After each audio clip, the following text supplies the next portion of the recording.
We'll continue with the heat lesson, that is activity 6. Here in this activity, you have to take 2 beakers of same volume and fill one of it with 250 gram of water and another with 1 kg of water. And keep both the container such that until unless it attains 60 degrees Celsius. Okay? And observe the time taken by both the beaker to attain this temperature. Now you will find that 250 gram of water will take less time than 1 kg of water. Means here more the mass, more is quantity of heat required. And time taken by large amount of mass is also more. So hence from this we are concluding that quantity of heat is directly proportional to mass. Means if the mass increases, quantity of heat required to raise the temperature by the mass will be high. That is, quantity of heat is directly proportional to mass. Now take a beaker, fill it with 50 gram of water and insert a thermometer in this beaker and start heating it. And observe the thermometer reading for every 2 minutes. You will find that as you continuously supply the quantity of heat, means here quantity of heat, if you go on increasing, the reading of the thermometer will be increasing. Hence, what you can conclude from this, that quantity of heat is also directly proportional to temperature. Okay, so the first one, if quantity mass is more, quantity of heat required is more. And if quantity of heat is continuously increasing, temperature also increases. So combining both the equations, we get Q is proportional to M delta T. So this delta T is nothing but change in temperature. So if you remove the proportionality sign, we have to place a constant. Let the S as be constant here. Mass delta T, where S is here your proportionality constant.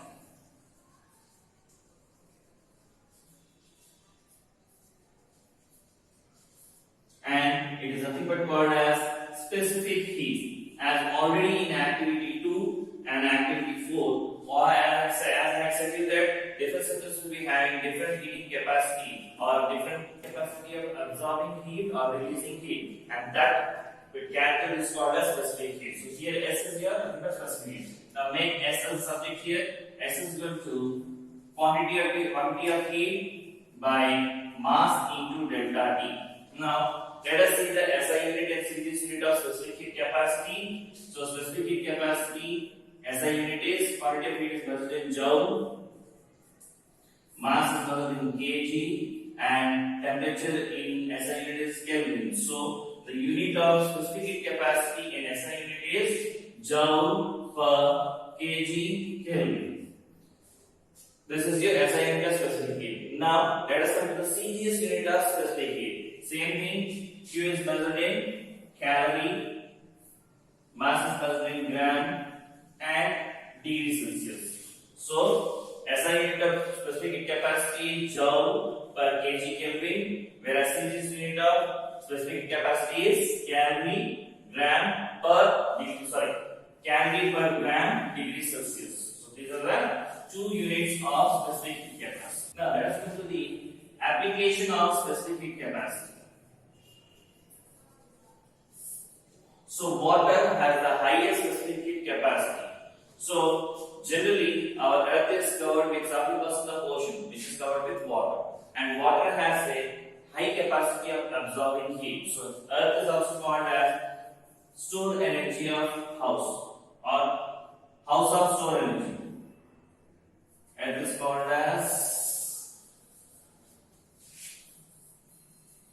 stored house of energy, because it absorbs a large amount of heat from the sun and stores in it, which causes land breeze, sea breeze. So such kind of things happen because that's why it's called as a storehouse of energy. Next one, samosa.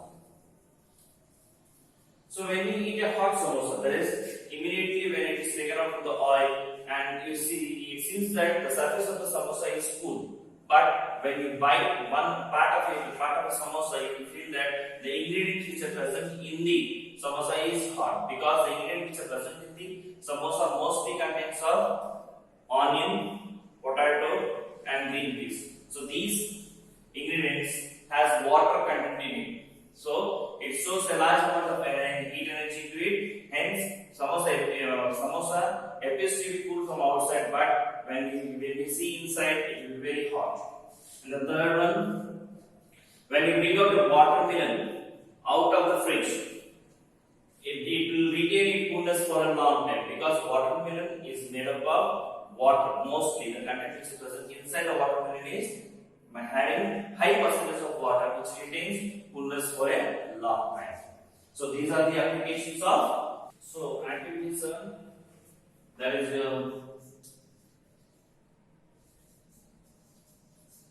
determination of specific heat capacity of a solid. So in this activity, already we have studied about specific heat. Now let us see how to find out specific heat capacity of a solid. If a solid is given to you, how you will find out the specific heat capacity of a particular solid. So next, aim of the activity to find out the specific heat capacity of solid. To find specific heat capacity of a solid. How will you determine the specific heat capacity of a solid? A. What is the name of the experiment? To find out specific heat capacity of a solid. Now, what are is required to find out this aim? Lead shot, calorimeter, thermometer, steam heater, and wooden box. Now let us see the procedure how to find out specific heat capacity of a solid.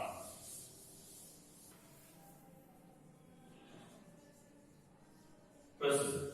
Measure the mass of calorimeter with stirrer. Let the mass be as m1, and you have poured 3/4 of the calorimeter with water.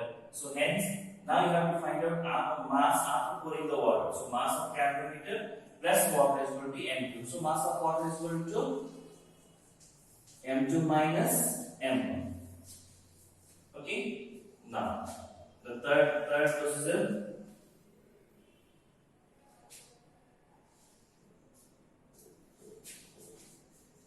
Note the temperature of water in calorie. Let it be as T1. Now heat the lead shot in steam heater or boiling water. So you have to place the lead shots in boiling water or either in a steam heater. So when you place the lead shot in the steam heater or boiling water, it will attain some temperature, not the temperature. Let it be as T2. Before you are passing the lead shot, the water temperature is T1, and when you put the lead shot in the boiling water or steam heater, let the temperature be T2. After that, transfer the lead shot immediately into the water in calorie. So you have to transfer the lead shot which is present in the boiling water or steam heater immediately into the calorimetry in which you have poured the water, and stir the water in the calorimeter. 6th point, note down the temperature after stirring. Let it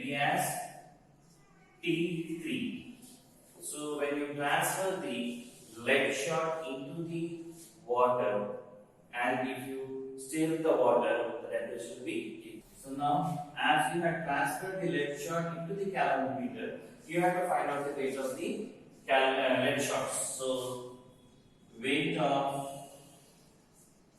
lead shot plus calorimeter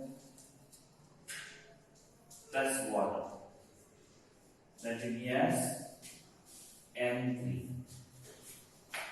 So weight of lead shot is equal to M3 minus M2. Next one, let the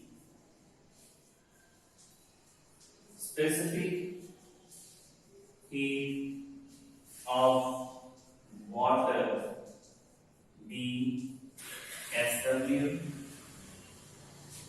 lead shot SL, calorimeter that will be as SC. So let us take the specific heat of water be as SW, lead shot as SL, calorimeter as SC. So according to the principle of mixture, heat lost by solid, that is the lead shot here, heat lost by solid, that is the lead shot here, is equal to heat gained by calorimeter and water. So according to the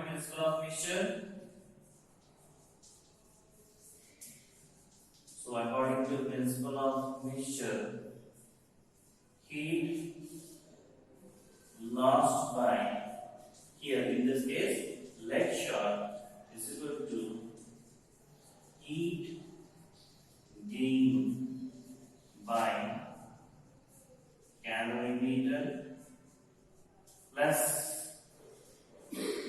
heat gained by water. So as you have heated the lead shot in steam heater or boiling water, it has attained temperature, and you transferred the lead shot into the calorimeter which contains water. So the temperature will be different. So heat lost by the lead shot will be equal to heat gained by calorimeter plus heat gained by water. So let us make the equation for this. So heat lost by lead shot, that is M3 minus M2 into T2 minus T3 specific heat of lead, that is equal to, now heat gained by calorimeter, M1 SC T3 minus T1, heat lost by lead is equal to heat gained by calorimeter plus heat gained by water. So the heat lost by lead shot will be gained by calorimeter as well as the water. So heat lost by lead, how we will determine in form of equation, M3 minus M2 SL T2 minus T3 is equal to heat gained by calorimeter, that is M1 SC T3 minus T1 plus M2 minus M1 SW, the specific capacity of water, T3 minus T1. Now you have to find out the specific heat of lead shot.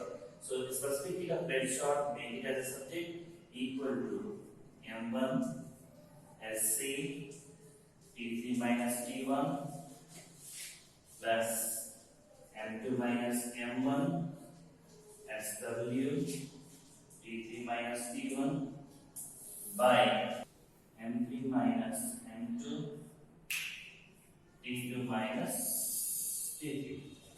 Okay, now let us simplify it. So specific heat of lead shot is equal to you take out T3 minus T1 as common there, T3 minus T1, larger bracket, M1SC here, and then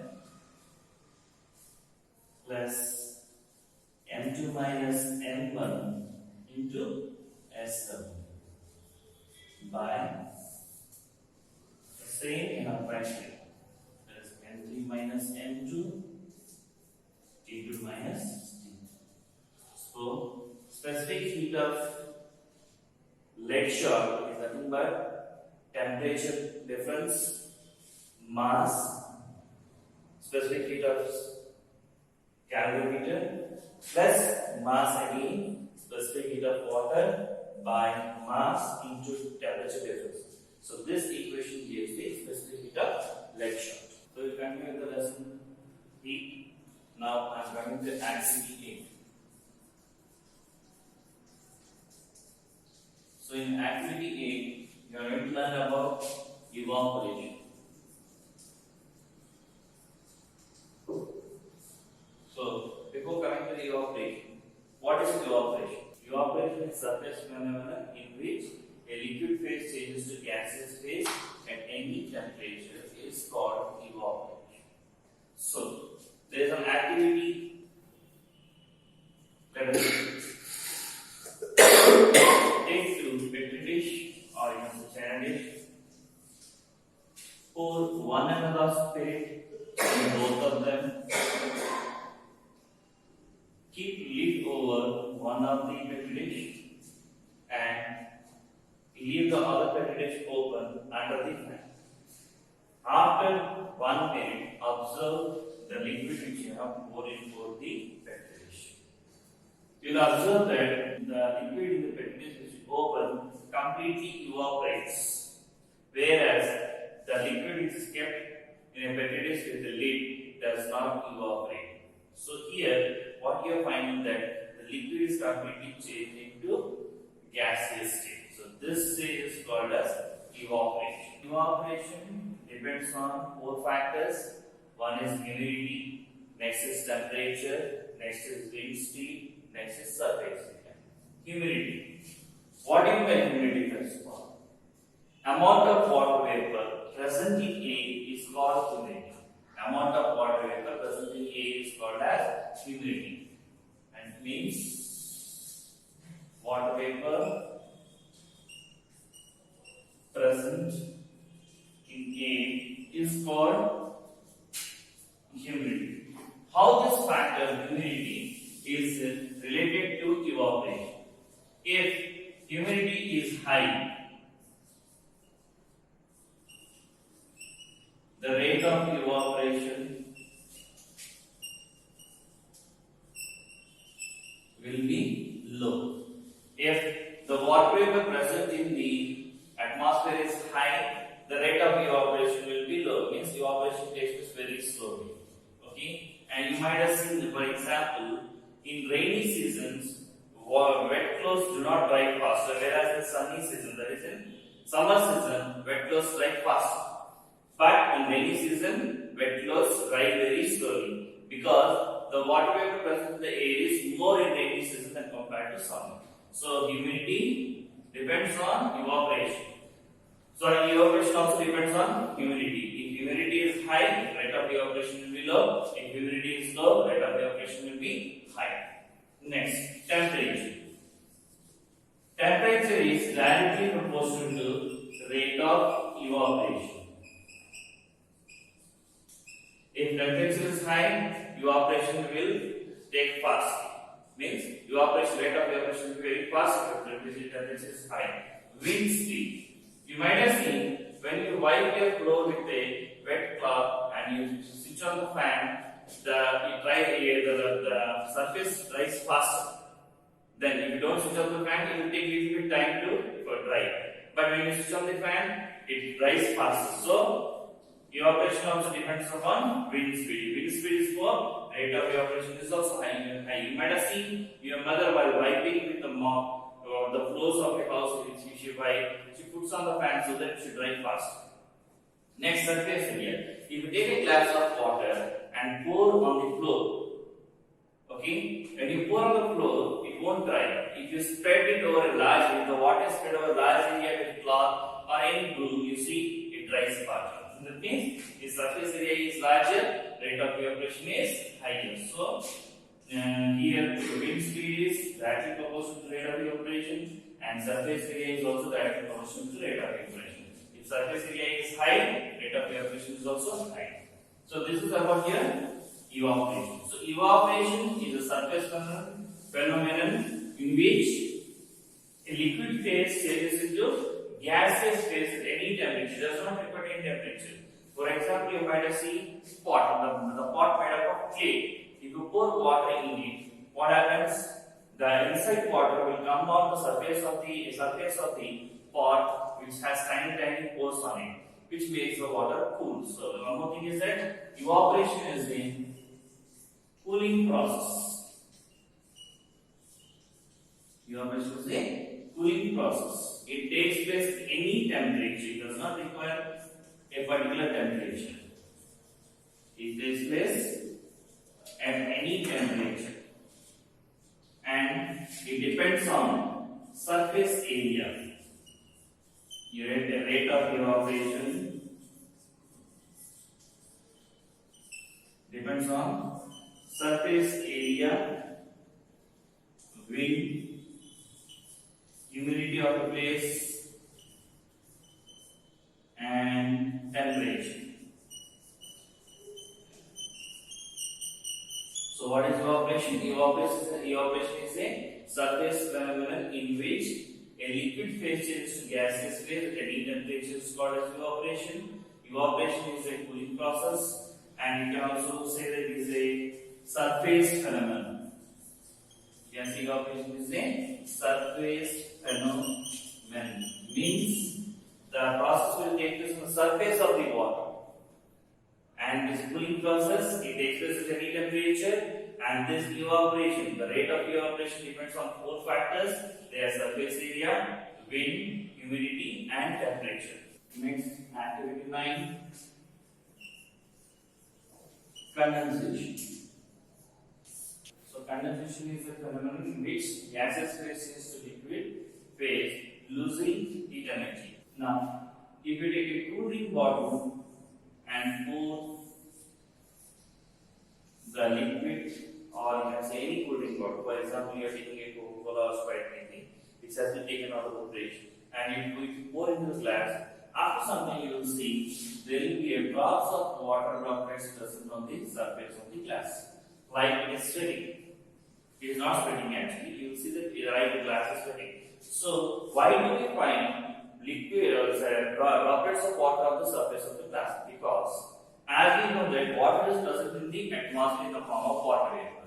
When you pour cool drink or cool water into a glass, the water vapor present in the air or surrounding air strikes the surface of the glass and condenses on the surface of the glass. Means the water vapor present in the air condenses on the surface of the glass and forms a dew, due to which you can see water droplets on the surface of the glass. Dew. What is dew?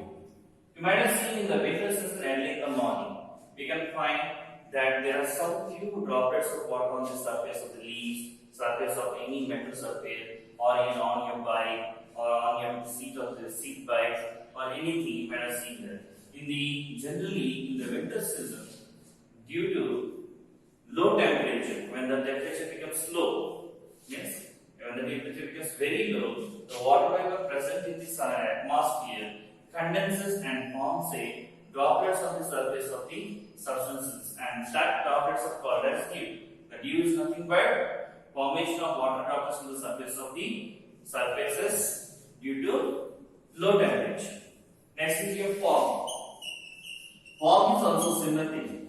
So fog is nothing but when the temperature goes very low, it becomes very low, then the water vapor present in the air condenses on the dust particles which are present in the air, and it forms small droplets of water which is called as mist, which is also called as fog, which will be, you cannot see anything in the winter season. That is also nothing but condensation of water droplets on the surface of the dirt present in the atmosphere. That is called fog. Dew is the formation of droplets of water on the surface of the any surface. When you have a bath in the bathroom, after that if you wipe your body, you see some fine droplets of water vapor will be present, or water droplets will be present on your body, though if you wipe number of times, because your bathroom, in the bathroom, the presence of water vapor is very high, and that water vapor condenses on your body and forms a droplets of water on your body, and you will warm in your bathroom also. So next activity 10, boiling and latent heat of vaporization. So in this activity, take a beaker,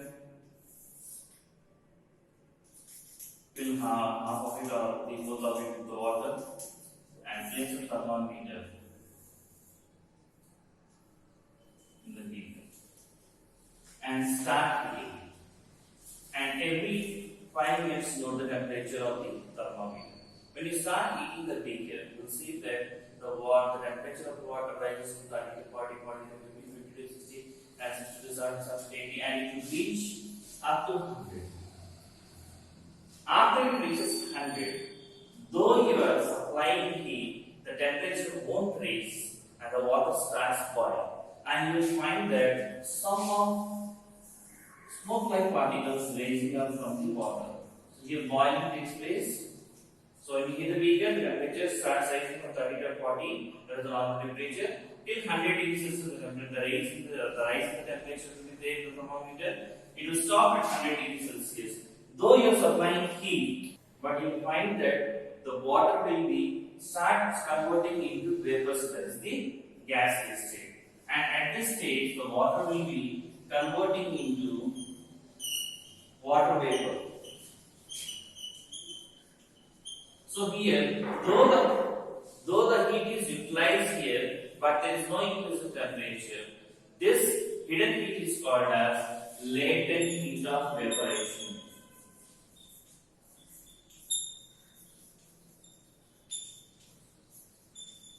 So what is latent heat of evaporation? The heat utilized in converting a liquid phase into gaseous state is called as latent heat of evaporation. Again I am repeating, what is the latent heat of evaporation? The heat utilized in converting liquid phase into gaseous state is called as latent heat of evaporation. And when the temperature of the water raises to 100 degrees Celsius and it starts boiling, that is called boiling point of water. 100 degrees Celsius is the boiling point of water. Let us learn the difference between evaporation and boil. Conversion of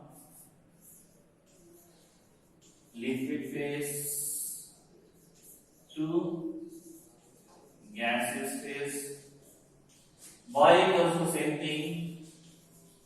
Liquid phase to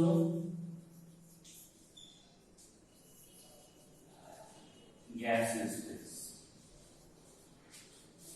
Second one,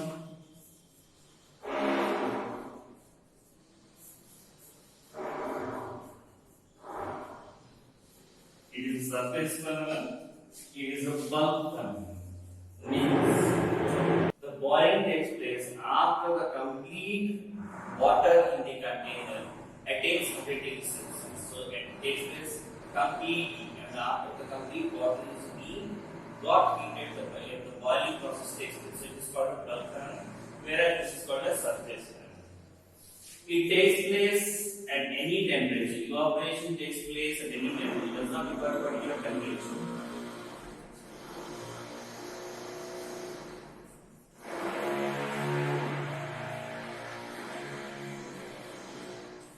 Boiling takes place at 100 degrees Celsius. It is a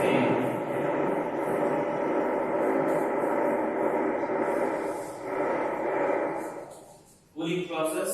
Evaporation is a cooling process, whereas boiling is a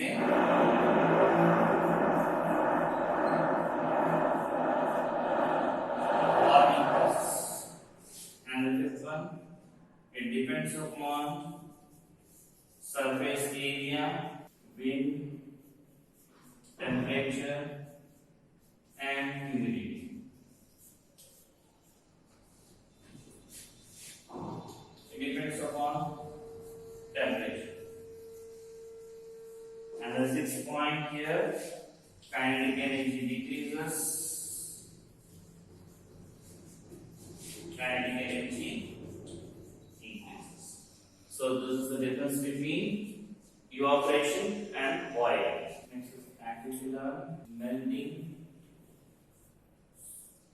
Take a beaker, fill it with ice cubes in it.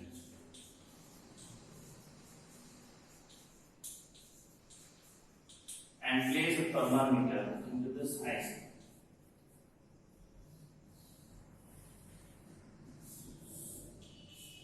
Your thermometer stand. Now start heating the beaker. Initially, you will see that the temperature may be minus 3 degrees Celsius, and when you start heating, means the temperature of the ice cube will be minus 3 degrees Celsius in the thermometer.